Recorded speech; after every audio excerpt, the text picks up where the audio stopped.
ये व्हाइट लड़की कुछ ही डॉलर्स में सामने खड़े इन ब्लैक लोगों को बेची जाने वाली है। वो आदमी अच्छी तरह जानता था कि वो लोग इसके साथ कितनी क्रूरता करने वाले हैं। इस व्हाइट लड़की के चेहरे से साफ लग रहा था कि टॉर्चर सहते वो दिमागी तौर पर टूट चुकी है। वो आदमी सोच में पड़ गया कि उसे खरीदे या नहीं। फिर उसने तुरंत पैसे देकर एलिस को खरीद लिया और उसे कार की डिक्की में डालकर ले गया। लेकिन उसे नहीं पता था कि ये उसकी जान पर भारी पड़ेगा। वापस जाते समय आगे का रास्ता कंस्ट्रक्शन की वजह से बंद था, इसलिए उन्हें राइट मुड़कर दूसरा रास्ता लेना पड़ा और मजबूरी में क्रिप गैंग के इलाके में घुसना पड़ा। अपने दुश्मन ब्लड गैंग के लोगों को अपने इलाके में आता देख क्रिप गैंग के लड़कों ने तुरंत कार से उनका पीछा करना शुरू कर दिया। हालांकि दोनों एक ही कम्युनिटी से थे, लेकिन उनकी दुश्मनी बहुत गहरी थी। ब्लड गैंग के लोग रेड कलर पहनते थे, जबकि क्रिप गैंग के लोग ब्लू कलर। क्रिप गैंग ने उन दोनों आदमियों को गोलियों से छलनी कर दिया। बेकाबू हुई कार जोरदार आवाज के साथ एक कोने में जाकर टकरा गई। जब क्रिप गैंग के लोगों ने पास जाकर चेक किया तो उन्हें डिक्की में एलिस मिली। जल्द ही माइक को क्रिप गैंग के बॉस बार्नी का कॉल आया। एलिस के बारे में सुनकर वो तुरंत बार्नी के घर पहुंचा और पूछा कि उसे एलिस कहां से मिली। एलिस की खामोश आंखों और उसके शरीर पर मौजूद चोट के निशानों को देखकर माइक समझ चुका था कि एलिस ने कितना भयानक टॉर्चर सहा है। माइक के अंदर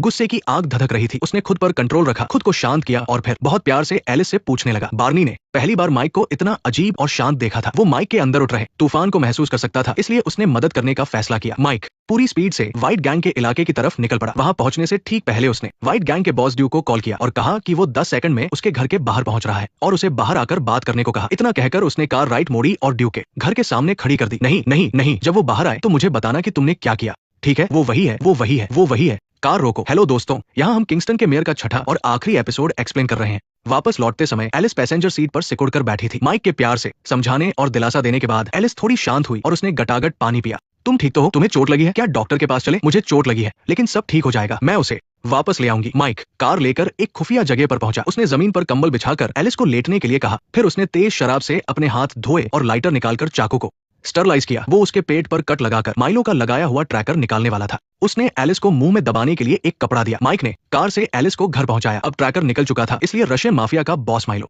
अब कभी एलिस को नुकसान नहीं पहुंचा सकता था। एलिस के साथ कभी किसी ने इतने प्यार से बर्ताव नहीं किया था, इसलिए वो इमोशन हो गई। एलिस की जिंदगी बहुत दुख भरी थी। कम उम्र में उसके पिता ने ही उसका शोषण किया था और जब माँ को पता चला तो उसने रोकने के बजाय एलिस को ही घर से निकाल दिया। इसके बाद वो माइलो के गैंग में शामिल हो गई। माइलो ने उसका इस्तेमाल बड़े अफसरों को अपने जाल में फंसाने के लिए किया और उसने कभी इसका विरोध इसलिए नहीं किया क्योंकि प्यार से उसे हमेशा दर्द ही मिला था। उसने मुझे एक औरत होने का एहसास दिलाया, मैं वो नहीं हूँ। तभी माइक का फोन लगातार बजने लगा। एलिस ने कहा कि वो फोन रिसीव कर ले, लेकिन माइक ने मना कर दिया। जंगल में माइक का एक छोटा सा केबिन था। यहाँ न कोई मोबाइल नेटवर्क था और न ही इलेक्ट्रॉनिक गैजेट्स का शोर शराबा। यहाँ बस एकदम सादी और शांत जिंदगी थी। उसने अपनी सारी टेंशन भुला दी और एलिस के साथ रहकर उसका ख्याल रखने लगा। इसी बीच किंगस्टन जेल में बहुत बड़ा बवाल हो गया। क्रिप गैंग के लीडर को काउंटी जेल में शिफ्ट करते समय उसने इशारे से सफाई करने वाले लड़कों को गार्ड की बेल्ट से चाबियां छीनने को कहा। उनके हाथ में बहुत सारी चाबियां आ गई थी और उन्हें समझ नहीं आ रहा था कि कौन सी चाबी लगानी है। पास खड़े माइलो ने सलाह दी कि ब्लू वाली चाबी